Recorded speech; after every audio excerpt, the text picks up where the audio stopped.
On the afternoon of October 9th, 2009, 9-year-old Elizabeth Olten was walking home from a playdate with a friend a few houses down from where she lived, when tragedy struck.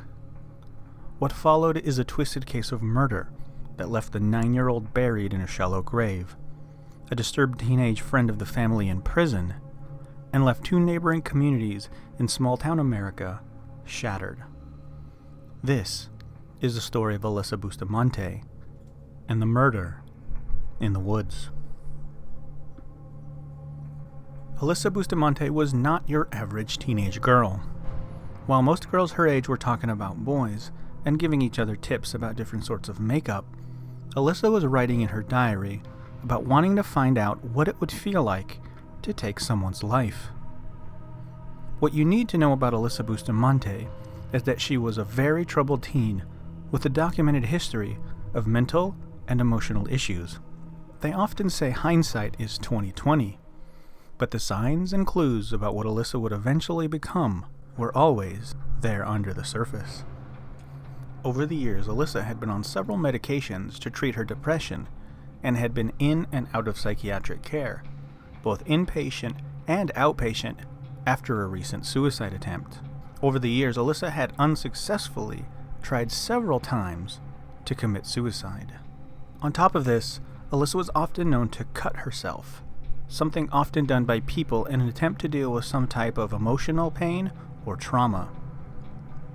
She also had a number of different online profiles, many of which listed as her hobbies killing people. In her normal life, Bustamante cultivated a sort of bad girl image. Online profiles were often decorated in blood, with photos of Alyssa with intense looks and harsh makeup. She was also known around town as sort of a bully by many of those who knew her. Alyssa had been under the care of her grandparents, the daughter of a teenage mother with a criminal history for drugs and drunk driving, and a father serving a 10-year sentence for assault. By all accounts, Alyssa was a kettle ready to boil over.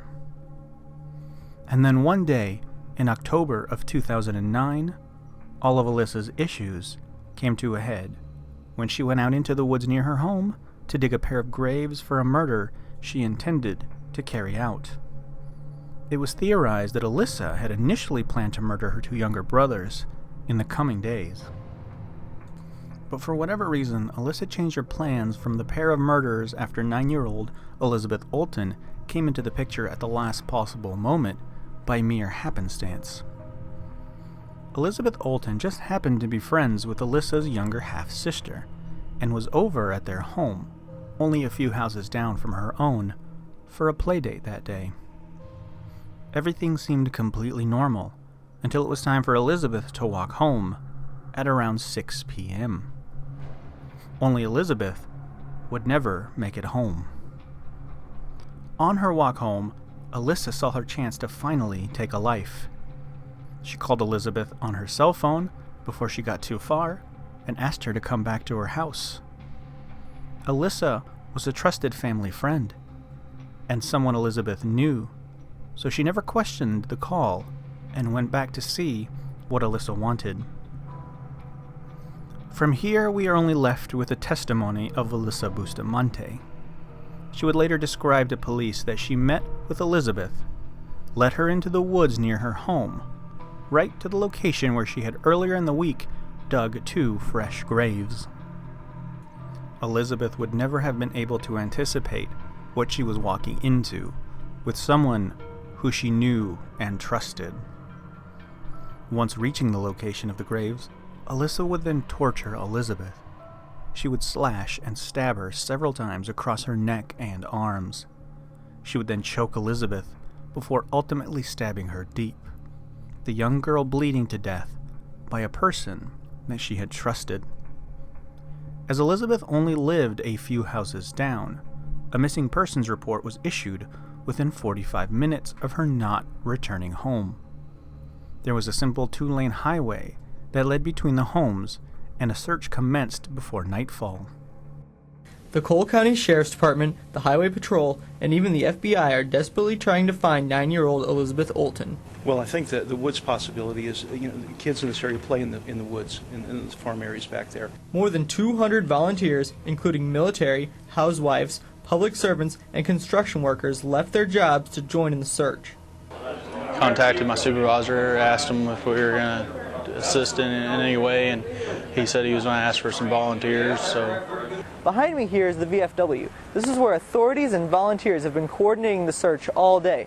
Now they're actually asking for no new volunteers. The outpour from the community has been outstanding. They just can't handle any more volunteers. The terrain is rough, hilly, and includes fields, forests, and ponds. Elizabeth reportedly had a cell phone on her when she disappeared. Officials hope they will be able to trace her location and are investigating her call history. Michael Amantea, KOMU 8 News, Cole County. Hundreds of volunteers would take part in the search in a town of only thousands. But the location made the search difficult, as just off the road was made up of rough terrain. And even with the help from the FBI and helicopters, the search turned up nothing. The local communities were left in both fear and shock. Police and those searching had begun to suspect that a man must have snatched Elizabeth up as she walked home and made off with her, as no one expected someone in the close-knit communities could possibly be involved. I want to thank you for being with us, live to the heartland. A 9-year-old Missouri girl plays with a little friend, walks home, it's still daylight, through her own neighborhood.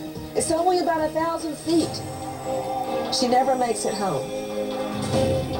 Tonight, the search for 9-year-old Elizabeth Olten comes to an end. Her body found in a heavily wooded area, just houses from her own home.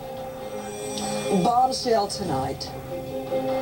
A murder suspect in custody.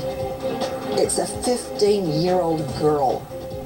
The day after Elizabeth was listed as missing, Alyssa did not show up to school and began acting erratic. A letter of police would eventually lead them to investigate Alyssa as a person of interest. And when police searched her room, they found the information that they were looking for. Her diary. A page from her recovered diary reads as follows. I just fucking killed someone. I strangled them and slit their throat and stabbed them. Now they're dead. I don't know how to feel at the moment. A later entry read, it was amazing. As soon as you get over the, oh my god, I can't do this feeling, it's pretty enjoyable. I'm kinda nervous and shaky though right now. K, I gotta go to church now. LOL. When confronted, Alyssa would be the one to lead investigators to the body. Elizabeth was still in the grave Alyssa had dug, covered over by patches of leaves. Her phone still nearby, which had pinged her general location, before dying early in the search. Alyssa would go on to be charged with first-degree murder over the death of Elizabeth Olten, with the judge ruling that she would be tried as an adult during her trial. Despite Alyssa's confession to the crime and leading police to the body, she would end up pleading not guilty to the charges. The Cole County Courthouse, often the scene of politically charged lawsuits debating the intent of Missouri state statutes, was instead filled with anger, disbelief, and sadness today. All right. As 15-year-old Alyssa Bustamante was arraigned for the vicious murder of 9-year-old Elizabeth Olten.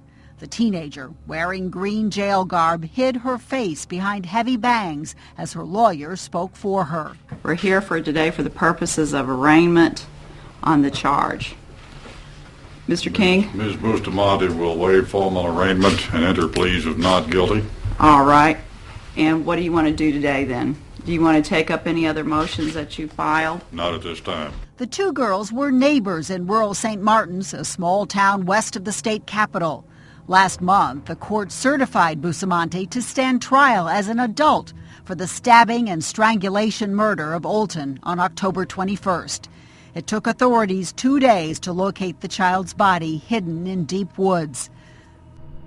During the time incarcerated and awaiting trial, reports came out that Alyssa was self-harming and was showing signs of severe depression and anxiety, something even the most well-adjusted person might face behind bars.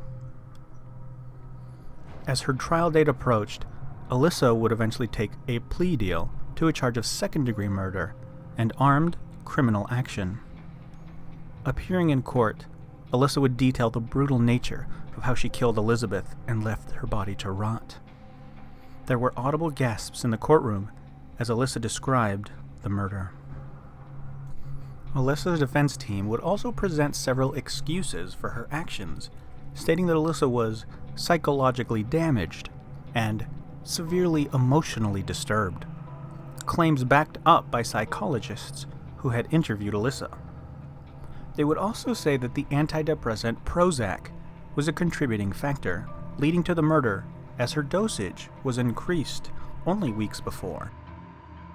Her past suicide attempts and issues with self-harm were also addressed, with her lawyers noting that Alyssa had some 300 self-inflicted cuts on her body, as well as multiple cigarette burns. They cited these as factors showing that Alyssa was never gotten the help that she was calling out for. Finally, on February 8, 2012, Alyssa Bustamante spoke at her sentencing, saying, "If I could give my life to bring her back, I would. I just want to say I'm sorry for what happened. I'm so sorry." The judge would then hand down the sentence of life in prison with an additional 30 years.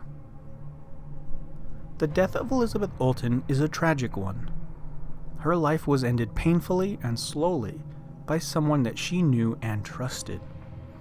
She died alone in the woods, simply because she was in the wrong place at the wrong time. Alyssa Bustamante will spend the rest of her life in prison, but it is a life she still gets to live out.